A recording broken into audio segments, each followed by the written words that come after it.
എന്തൊക്കെയുണ്ട് വിശേഷങ്ങള്? എല്ലാവർക്കും സുഖം തന്നെയല്ലേ? ഞങ്ങളിവിടെ സുഖമായിരിക്കുന്നു. Happy new year, happy new year. അങ്ങനെ 2024 നമ്മുടെ ആദ്യത്തെ വീഡിയോ ആണിത്. അപ്പൊ ഞാൻ വിചാരിച്ചു ഒരുപാട് കോംപ്ലിക്കേഷൻസ് ഒന്നും ഇല്ലാതെ സിമ്പിൾ ആയിട്ടുള്ള ഒരു വെജ് മെനു തയ്യാറാക്കാമെന്ന്. 2 കറികളും ഒരു ഓംലെറ്റ് ഒക്കെ ആയിട്ടുള്ള സാധാരണ പാവപ്പെട്ട ഒരു മെനു ആണ് ഞാൻ റെഡിയാക്കിയിരിക്കുന്നത്. അപ്പൊ ഞാൻ വീട്ടിൽ സ്ഥിരമായിട്ട് ഉണ്ടാക്കുന്ന കോമ്പിനേഷൻസ് ആണ് കേട്ടോ. അപ്പൊ തീർച്ചയായും നോൺ വെജ് ഇഷ്ടമുള്ളവർക്ക് അതും ഞാൻ തയ്യാറാക്കാം. അപ്പോൾ നമ്മുടെ വീഡിയോസ് കാണാൻ മറക്കരുത്. കഴിഞ്ഞ ദിവസങ്ങളിൽ കുറേ റെസിപ്പീസ് ഞാൻ പോസ്റ്റ് ചെയ്തിട്ടുണ്ട്. വീഡിയോസിന്റെ നോട്ടിഫിക്കേഷൻസ് വരുന്നില്ല എന്ന് കംപ്ലൈന്റ് ഉള്ളവർക്ക് വേണ്ടിയിട്ടാണ് ഞാൻ വാട്സ്ആപ്പ് ചാനലും അതുപോലെ തന്നെ ഇൻസ്റ്റാഗ്രാമിൽ ചാനലും ഓപ്പൺ ചെയ്തിരിക്കുന്നത്. അപ്പോൾ അതിൽ ജോയിൻ ചെയ്യുകയാണെങ്കിൽ നിങ്ങൾക്ക് അങ്ങനെ മിസ്സാവില്ല റെസിപ്പീസ് ഒന്നും. അപ്പോൾ ഒട്ടും താമസിയാതെ നമുക്ക് എങ്ങനെയാണ് രുചികരമായിട്ടുള്ള നമ്മുടെ വെജിറ്റേറിയൻ കോംബോ തയ്യാറാക്കാം എന്ന് നോക്കിയിട്ട് വരാം. ഓക്കെ, നമസ്കാരം ഡിയേഴ്സ്. അപ്പോൾ നമുക്ക് ഇന്ന് ന്യൂ ഇയർ സ്പെഷ്യലായിട്ട് സിമ്പിൾ ആയിട്ടുള്ള ഒരു വീഡിയോ ആയിട്ട് തുടങ്ങാം. ആദ്യം തന്നെ നമുക്ക് തേങ്ങയില്ലാത്ത തക്കാളി സവാള മോരുകറി എങ്ങനെയാണ് തയ്യാറാക്കാമെന്ന് നോക്കാം. ഇതൊക്കെ ഞാൻ ഓൾറെഡി പോസ്റ്റ് ചെയ്തിട്ടുണ്ട്. പക്ഷേ ഈ ഒരു വീഡിയോ എന്ന് പറഞ്ഞാൽ എല്ലാം പെട്ടെന്ന് കമ്പൈൻ ചെയ്തിട്ട് നിങ്ങൾക്ക് ഒരു കോമ്പിനേഷൻ ആയിട്ട് ചെയ്യാൻ പറ്റുന്ന രീതിയിലാണ് ഞാൻ ചെയ്തിരിക്കുന്നത് കേട്ടോ. അപ്പോൾ നമുക്ക് മോരുകറി ഉണ്ടാക്കാൻ വേണ്ടിയിട്ട് ഒരു കടായി അടുപ്പത്ത് വെക്കുക. അതിലോട്ട് വെളിച്ചെണ്ണ ഒഴിച്ചു കൊടുക്കാം. 1.5 ടേബിൾ സ്പൂൺ വെളിച്ചെണ്ണ ഒഴിച്ചു കൊടുത്തിട്ടുണ്ട്. അതൊന്ന് ചെറുതായിട്ടൊന്ന് ചൂടാവട്ടെ. ചൂടായി വരുന്ന സമയത്ത് നമുക്ക് അതിലോട്ട് ഒരു ചെറിയ വെളുത്തുള്ളി നൈസാക്കി അരിഞ്ഞത്, അതുപോലെ തന്നെ 1/2 ടീസ്പൂൺ ഇഞ്ചി ചെറുതായി അരിഞ്ഞത്. അത് വെളുത്തുള്ളി നിങ്ങൾക്ക് താല്പര്യമില്ലെങ്കിൽ ഒഴിവാക്കാം കേട്ടോ. അതുപോലെ തന്നെ നമുക്ക് ചേർത്ത് കൊടുക്കേണ്ടത് 4 പച്ചമുളക് മീഡിയം ഫ്ലെയിമിലിട്ടതിന് ശേഷം ഒന്ന് വഴറ്റിയെടുക്കാം. ഈ സമയത്ത് നമുക്ക് ഒരു തണ്ട് കറിവേപ്പില ചേർത്ത് കൊടുക്കാം. അതുപോലെ തന്നെ ഒരു സവാള നൈസായി നീളത്തിൽ അരിഞ്ഞതും കൂടെ ചേർത്ത് കൊടുക്കാം. അതിലോട്ട് നമുക്ക് 1/2 ടീസ്പൂൺ ഉപ്പ് ചേർത്ത് കൊടുക്കാം. ഈ സവാള ഒന്ന് വാടി വരുന്നത് വരെ ഒന്ന് വഴറ്റിയെടുക്കാം. അതേസമയം നിങ്ങൾക്ക് സവാള ഇഷ്ടമല്ലാന്നുണ്ടെങ്കിൽ സവാള ഒഴിവാക്കാം. തക്കാളി മാത്രം ചേർത്താൽ മതിയാവും. സവാള ഒന്ന് കടിക്കുന്നത് നല്ല ടേസ്റ്റാണ് ഈ മോരുകറിയിൽ. ഇപ്പൊ തക്കാളി ഇല്ലെങ്കിൽ ഈ സവാള വെച്ച് മാത്രം നമുക്ക് മോരുകറി ഉണ്ടാക്കാം കേട്ടോ. ഇത് തേങ്ങ ഇല്ലാത്തതാണ്. ഇത് ചടപടാന്ന് ഉണ്ടാക്കാൻ പറ്റുന്ന ഒരു കറിയാണ്. അപ്പൊ വാടി വരുന്ന സമയത്ത് നമുക്ക് ഇതിലോട്ട് തക്കാളി ചേർത്ത് കൊടുക്കാം. ഞാനിവിടെ ഉപയോഗിച്ചിരിക്കുന്നത് 2 മീഡിയം നല്ല പഴുത്ത തക്കാളിയാണ്. ഒന്ന് വഴറ്റിയെടുക്കാം. ഞാൻ നേരത്തെ പറഞ്ഞ പോലെ തന്നെ ഒരുപാട് അങ്ങ് കുക്കാവേണ്ട ആവശ്യമില്ല. ഒന്ന് വാടി വരുന്ന സമയത്ത് നമുക്ക് പകുതി തക്കാളി ഒന്ന് ഉടച്ചു കൊടുക്കാം. പകുതി തക്കാളി ഇങ്ങനെ കിടന്നോട്ടെ. അപ്പൊ കാണാൻ നല്ല ഭംഗി ഉണ്ടാവും, രുചി ഉണ്ടാവും. ഇടയ്ക്കുന്ന തക്കാളിക്ക് കടിക്കാൻ കിട്ടുമ്പോൾ നല്ലതാണ്. ഇത് പെട്ടെന്ന് ആവണമെന്നുണ്ടെങ്കിൽ ഒന്ന് അടച്ചു വെക്കാം കേട്ടോ. ഞാനിതിലോട്ട് മഞ്ഞപ്പൊടി ചേർക്കാൻ മറന്നുപോയി. ഒരല്പം മഞ്ഞപ്പൊടി ചേർത്ത് കൊടുക്കണേ. അപ്പോഴാണ് മോരുകറിയുടെ കളർ വരുള്ളൂ. ഞാനൊരു 1/4 ടീസ്പൂണിനേക്കാളും കുറച്ചും കൂടെ കൂടുതൽ മഞ്ഞപ്പൊടി ചേർത്ത് കൊടുത്തിട്ടുണ്ട്. അപ്പൊ നിങ്ങളത് ചേർക്കുമ്പോൾ തക്കാളി ചേർക്കുന്നേക്കാളും മുൻപായിട്ട് ചേർക്കാൻ ശ്രദ്ധിക്കണം കേട്ടോ. നന്നായി വാട്ടിയെടുക്കണം, അല്ലെങ്കിൽ ആ മഞ്ഞപ്പൊടിയുടെ കുത്തുമണം ഉണ്ടാവേ, അത് ശ്രദ്ധിക്കാം. നമ്മുടെ തക്കാളി ഒന്ന് വാടി വന്നിട്ടുണ്ട്. കുറച്ച് ഭാഗം മാത്രം നമുക്കൊന്ന് ഉടച്ചു കൊടുക്കാം. ഇത് മതി. നമുക്കിനി ഇതിലോട്ട് അടിച്ചു വെച്ചിരിക്കുന്ന മോര്, പുളിയുള്ള മോരാണെങ്കിൽ സൂപ്പർ ആയിരിക്കും. ഞാനിവിടെ 2 ഗ്ലാസ് മോരാണ് ഒഴിച്ചു കൊടുക്കാൻ പോകുന്നത്. അതായത് വെള്ളമൊന്നും ചേർക്കാണ്ട് തൈര് നന്നായി അടിച്ചു വെച്ചിരിക്കുന്ന മോര് കേട്ടോ. 1 ഗ്ലാസ് വെള്ളം ഒഴിച്ചു കൊടുത്തിട്ടുണ്ട്. നന്നായി മിക്സ് ചെയ്ത് കൊടുക്കുക. ഞാൻ ഓഫ് ചെയ്യാണേ. ബോയിൽ ചെയ്യേണ്ട ആവശ്യമില്ല. മോര് ഒഴിച്ചു ഉടനെ തന്നെ വെള്ളം കൂടെ ഒഴിച്ചിട്ട് അങ്ങ് ഓഫ് ചെയ്തിട്ട് അപ്പുറത്തെ അടുപ്പിലോട്ട് അങ്ങ് മാറ്റി വെക്കാം. ഇനി നമുക്ക് ഇതിലേക്ക് അങ്ങ് കാച്ചി ഒഴിക്കാം. അതാണ് ഞാൻ പറഞ്ഞത്, കണ്ണടച്ച് തുറക്കുമ്പോഴേക്കും റെഡിയാവുന്ന ഒരു കറിയാണ്. വെജിറ്റബിൾസ് ഒന്നും വീട്ടിലില്ലെങ്കിലും നമുക്ക് പെട്ടെന്ന് തട്ടിക്കൂട്ടാൻ പറ്റുന്ന അതേസമയം സൂപ്പർ ടേസ്റ്റുള്ള കറിയാണ് കേട്ടോ. നമുക്കിത് മാറ്റി വെക്കാം. ഇനി നമുക്കിതൊന്ന് കാച്ചിയെടുക്കാം. അതിന് വേണ്ടിയിട്ട് ഒരു സോസ് പാൻ അടുപ്പത്ത് വെക്കാം. അതിലോട്ട് നമുക്ക് വെളിച്ചെണ്ണ ഒഴിച്ചു കൊടുക്കാം. 2 ടേബിൾ സ്പൂൺ വെളിച്ചെണ്ണ ഞാൻ ഒഴിച്ചു കൊടുക്കുന്നുണ്ട്.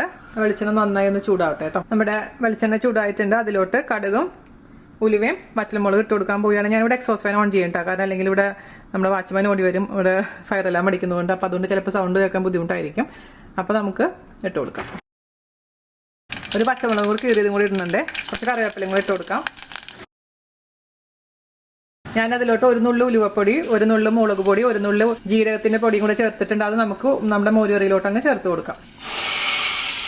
ചൂടുള്ള അടുപ്പത്ത് വെക്കരുത്. അങ്ങനെ വെച്ച് കഴിഞ്ഞാൽ അത് പിരിഞ്ഞു പോകുക. അതെപ്പോഴും ശ്രദ്ധിക്കണം കേട്ടോ. അപ്പൊ നമ്മുടെ മോരുകറിയുടെ ഉപ്പ് നോക്കിയപ്പോൾ ഉപ്പ് കുറവാണേ. ഉപ്പ് ചേർത്ത് കൊടുക്കാം. പുളിയൊക്കെ പെർഫെക്റ്റ് ആണ്. എരിവുണ്ട് ആവശ്യത്തിന്. അപ്പൊ നിങ്ങൾ അത് നോക്കിയിട്ട് എരിവ് കുറവ് പോലെ തോന്നുകയാണെങ്കിൽ കുറച്ചും കൂടെ മുളക് കൂടി ഒന്ന് ചൂടാക്കി ഇടാം. അല്ലെങ്കിൽ പച്ചമുളക് ഇട്ട് കൊടുത്താലും മതി കേട്ടോ. ഒരുപാട് എരിവ് വേണ്ട. ഇതിന് ഒരു ചെറിയൊരു എന്താ പറയാ, ഒരു പാവ ഒരു കറിയാണത് മോരുകറി. അപ്പോൾ ഇത്രയേ ഉള്ള പരിപാടി. ഒന്നും കൂടി രുചി നോക്കാം. 1 നുള്ളു ഷുഗർ ഇടാൻ മറക്കരുത്. ഇഷ്ടമുണ്ടെങ്കിൽ മാത്രം. അടിപൊളി. ഇപ്പൊ ജോലിക്കൊക്കെ പോകുന്നവരുണ്ടല്ലോ, രാത്രി മോരുകറി ഉണ്ടാക്കിയിട്ട് രാവിലെ ഒന്ന് കഴിച്ചു നോക്കൂ, അല്ലെങ്കിൽ ഓഫീസിലേക്കോ സ്കൂളിലേക്കോ കൊടുത്തുവിടാൻ വേണ്ടി എടുത്തു നോക്കൂ. എന്ത് രുചിയായിരിക്കും എന്നറിയാമോ? ഈ തക്കാളിയുടെ ചെറിയ പുളിയും മോരിന്റെ പുളിയും എരിവും എല്ലാം കൂടി അടിപൊളിയായിരിക്കേ. അപ്പൊ നമുക്ക് മറ്റേ കറി ഉണ്ടാക്കാം.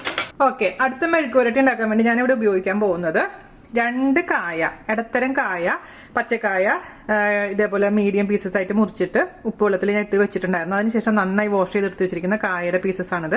അതുപോലെ തന്നെ ഞാനിവിടെ എടുത്തിരിക്കുന്നത് 3 ഇടത്തരം ക്യാരറ്റും പച്ചക്കായും നല്ല അടിപൊളി കോമ്പിനേഷൻ ആണ്. എനിക്ക് ഭയങ്കര ഇഷ്ടമാണ് കോമ്പിനേഷൻ. അത് ഇതിന്റെ ഒരു ചെറിയൊരു മധുരവും ഇതിനൊരു എന്താ പറയാ ഒരു 100 ഒക്കെ കൂടി കലർന്ന ഒരു പ്രത്യേക ടേസ്റ്റ്.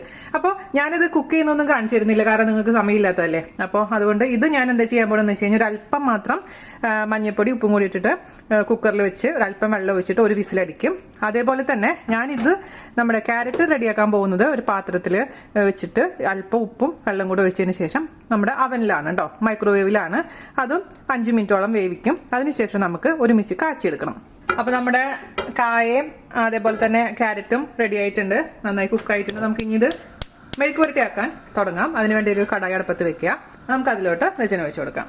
അപ്പം ഞാൻ ഇന്ന് ഉപയോഗിച്ചിരിക്കുന്ന കടായി മുഴുവനും എനിക്ക് ഗിഫ്റ്റ് കിട്ടിയതാണ്, ഹോം ബേക്കാർ കൊണ്ട് തന്നതാണ്, ന്യൂ ഇയർ ഗിഫ്റ്റ് ആയിട്ട്. അപ്പോൾ നമുക്കൊരു 2 ടേബിൾ സ്പൂൺ വെളിച്ചെണ്ണ ഒഴിച്ചു കൊടുക്കാം. ഇതൊന്ന് ചൂടാവട്ടെ. ചൂടായി വരുന്ന സമയത്ത് നമുക്ക് അതിലോട്ട് കുറച്ച് കറിവേപ്പില ഇട്ട് കൊടുക്കാം. ഇനി അതിലോട്ട് നമുക്കൊരു 10 ചെറിയ ഉള്ളി വളരെ നൈസൊക്കെ അരിഞ്ഞ് ചേർത്ത് കൊടുക്കാം. ഒരല്പം മാത്രം ഉപ്പ് ചേർത്ത് കൊടുക്കുക, കാരണം നമ്മൾ മറ്റേത് വേവിച്ചപ്പോൾ 2 സെപ്പറേറ്റ് ഉപ്പ് ചേർത്തിട്ടുണ്ട്. അതുകൊണ്ട് ഒരു നുള്ളി മാത്രം ഇതിൽ ചേർത്ത് കൊടുത്താൽ മതി. ഇതൊന്ന് വഴറ്റിയെടുക്കാം. അപ്പം നിങ്ങളുടെ അടുത്ത് ചെറിയ ഉള്ളി ഇല്ലെങ്കിൽ സവാള ഉപയോഗിക്കാം കേട്ടോ. സവാള ആണെങ്കിൽ 1/2 സവാള വളരെ നൈസൊക്കെ അരിഞ്ഞത് ഉപയോഗിക്കാം. ഇതിലോട്ട് ഞാൻ ഒരു പച്ചമുളക് നടുകെ കീറി ഇടുന്നുണ്ട്.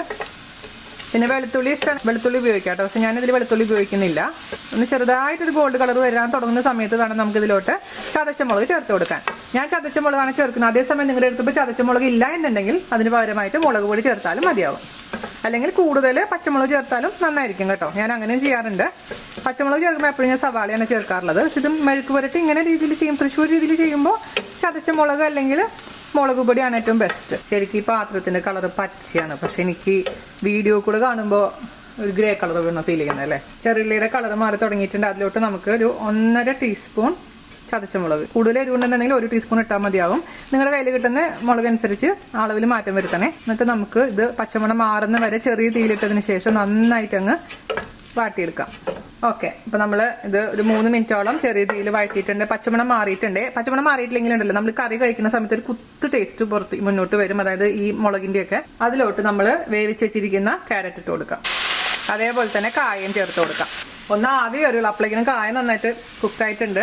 ഇത്രയും കുക്കാവുണ്ടാന്നുണ്ടെങ്കിൽ ജസ്റ്റ് അപ്പം തന്നെ എടുത്തോളൂ കേട്ടോ. എനിക്ക് പക്ഷെ കായ നന്നായിട്ട് വേവണതാണ് ഇഷ്ടം. എന്നിട്ട് എല്ലാം കൂടി നന്നായി മിക്സ് ചെയ്ത് കൊടുക്കാം. എന്നിട്ട് ഒരു 5 മിനിറ്റോളം മീഡിയം തീയിലിട്ടതിന് ശേഷം ഇതിന് വരട്ടി എടുക്കാം. എല്ലാം കൂടെ യോജിച്ചിട്ട് സൂപ്പർ ടേസ്റ്റ് ആയിരിക്കും. നിങ്ങൾ എത്ര പേര് ഈ കോമ്പിനേഷൻ ട്രൈ ചെയ്തിട്ടുണ്ട്? കമന്റ് ഇടാൻ മറക്കരുതേ.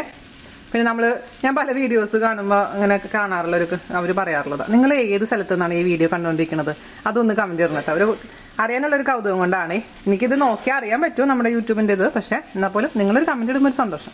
ന്യൂ ഇയർ ഒക്കെ അങ്ങനെ ഉണ്ടായിരുന്നു. അപ്പോൾ നമ്മുടെ മെഴുക്ക് പുരട്ടി റെഡി ആയിട്ടുണ്ട്. നമുക്ക് ഓഫ് ചെയ്യാം.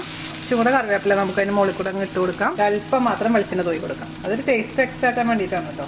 ഇത്ര മതി. ഇനി നമുക്കൊരു ഓംലെറ്റും കൂടി ഉണ്ടാക്കാം. പിന്നെ നോൺ വെജിറ്റേറിയൻസ് ആണെങ്കിൽ നിങ്ങൾക്ക് ഇഷ്ടമുള്ള മീൻ വറുത്തതോ ഇതൊന്നും വേണ്ട. സത്യം പറഞ്ഞു കഴിഞ്ഞാൽ ഇത്ര മാത്രം മതി നമുക്ക്. സിമ്പിൾ മീൽ എന്ന് പറഞ്ഞാൽ ഒരുപാട് സാധനങ്ങളായി കഴിഞ്ഞാൽ സിമ്പിൾ മീൽ ആവില്ലല്ലോ. പിന്നെ ഒരുപാട് കറികൾ കൂടുന്നവരും ടേസ്റ്റ് കുറയുന്നതാണ് എൻ്റെ ഒരു അഭിപ്രായം. കുറച്ച് കറികളും അതേസമയം അത് ഭയങ്കര ടേസ്റ്റ് ആയിരിക്കും. ഓംലെറ്റ് ഉണ്ടാക്കാൻ വേണ്ടിയിട്ട് ഒരു പാത്രത്തിലോട്ട് 2 മുട്ട ഇട്ട് കൊടുക്കാം. അതിലോട്ട് നിങ്ങൾക്ക് ചെറിയുള്ളി ഇടാം, അതില്ലെങ്കിൽ സവാള വളരെ നൈസാക്കി അരിഞ്ഞിടാം. ഞാനിവിടെ ചെറിയുള്ളിയാണ് ഇടുന്നത്. ഒരു 5-6 ചെറിയുള്ളി വളരെ നൈസാക്കി അരിഞ്ഞ് ഇട്ട് കൊടുത്തിട്ടുണ്ട്. അതേപോലെ തന്നെ കുറച്ച് പച്ചമുളക്, ഒരു 4-5 പച്ചമുളക് എടുത്തിട്ടുണ്ട്. നല്ല എരിവുള്ള ഓംലെറ്റ് ആയിക്കോട്ടെ എന്ന് വെച്ചിട്ടാണ്. കുറച്ച് കറിവേപ്പില വളരെ നൈസാക്കി അരിഞ്ഞിട്ട് കൊടുത്തിട്ടുണ്ട്. അത് കറിവേപ്പില നിർബന്ധമൊന്നുമില്ല കേട്ടോ. അതുപോലെ തന്നെ എൻ്റെ അമ്മ ഓംലെറ്റ് ഉണ്ടാക്കുമ്പോൾ ഇച്ചിരി ഇഞ്ചി കൊത്തി അരിഞ്ഞ് ഇടാറുണ്ട്. ഇപ്പം മാത്രം ചതച്ചമുളക്, ആവശ്യത്തിന് ഉപ്പ്, ഇത്രയും കൂടെ ചേർത്ത് നന്നായിട്ട് അങ്ങ് മിക്സ് ചെയ്ത് കൊടുക്കാം. ഞാൻ ബ്രേക്ക്ഫാസ്റ്റിലൊക്കെ ഓംലെറ്റ് ഉണ്ടാക്കുമ്പോൾ എപ്പോഴും ഒരു ഇച്ചിരി പാല് ചേർക്കാറുണ്ട്. അപ്പം നല്ല ഫ്ലഫി ആയിട്ട് വരും നമ്മുടെ ഓംലെറ്റ്. അപ്പോൾ നമുക്ക് ചോറിൻ്റെ കൂടെ ആയതുകൊണ്ട് പിന്നെ പാല് ചേർക്കണ്ട. പാനിലോട്ട് നമുക്ക് വെളിച്ചെണ്ണയോ ഓയിലോ എന്താണ് നിങ്ങൾക്ക് ഇഷ്ടമുള്ള ബട്ടർ എന്ന് വെച്ചാൽ ചേർത്ത് കൊടുക്കും. നാടൻ വിഭവങ്ങളല്ലേ നമ്മൾ തയ്യാറാക്കുന്നത്, അതുകൊണ്ട് വെളിച്ചെണ്ണയാണ് ഉപയോഗിക്കുന്നത് കേട്ടോ. വെളിച്ചെണ്ണ ഒന്ന് ചൂടാവട്ടെ, ചുറ്റിച്ച് കൊടുക്കണം എപ്പോഴും. വെളിച്ചെണ്ണ ചൂടായിട്ടുണ്ട്. നമുക്ക് മുട്ട ചേർത്ത് ഒഴിച്ചു കൊടുക്കാം. മറിച്ചിട്ടിട്ടുണ്ട്. നമുക്ക് ഓഫ് ചെയ്യാം. ഇനി നമുക്ക് വേണമെങ്കിൽ ഒരു കുഞ്ഞ് സാലഡ്, വെറുതെ കുക്കുംബർ സവാളയും കൂടി അരിഞ്ഞിട്ട് ഒരു സാലഡും കൂടി ആക്കി കഴിഞ്ഞാൽ നമ്മുടെ ഇന്നത്തെ സിമ്പിൾ മെനു റെഡി. ഇപ്പൊ സാലഡ് എന്ന് പറയാൻ വലിയ കാര്യമായിട്ടൊന്നും ഇല്ല കേട്ടോ. കുക്കുംബർ ചെറുതായി അരിഞ്ഞിട്ടുണ്ട്, ഇച്ചിരി മാത്രം തക്കാളി, അല്പം മാത്രം സവാള, ഒരു ചെറിയ പച്ചമുളക്, ഇതെല്ലാം കൂടി ഒരു പാത്രത്തിലോട്ട് ഇട്ട് കൊടുക്കാം. ഇതിലോട്ട് അല്പം ഉപ്പ് ചേർത്ത് കൊടുക്കാം. അതുപോലെ തന്നെ അല്പം ചെറുനാരങ്ങാ നീര് ചേർത്ത് കൊടുക്കാം. മിക്സ് ചെയ്ത് കൊടുക്കാം. വേണമെങ്കിൽ പെപ്പർ പൗഡർ ഇടാം. ഞാൻ പെപ്പർ പൗഡർ ഇടുന്നില്ല. അപ്പോൾ ഇതും കൂടെ ചേർത്ത് നമുക്ക് ഇനി സെർവ് ചെയ്യാം. ഓക്കെ, അപ്പോൾ നമുക്ക് പ്ലേറ്റിലോട്ട് ചോറ് വിളമ്പാം. ഇത് ഭംഗിക്ക് വേണ്ടി വിളമ്പിടാണ് കേട്ടോ. ഞാൻ ഇത്ര ചോറ് കഴിക്കുള്ളൂ. ഫോട്ടോയിൽ കാണുമ്പോൾ ഒരു ഇച്ചിരി കൂടെ ചോറ് വേണം, നല്ല ഭംഗി ഉണ്ടാവും. നമുക്ക് അതിലേക്ക് സാലഡ് ഇട്ട് കൊടുക്കാം. മുട്ടപ്പം വെച്ച് കൊടുത്തിട്ടുണ്ട്. നമുക്ക് ഇനി മോരുകറി ഇതിലോട്ട് ഒഴിച്ചു കൊടുക്കും.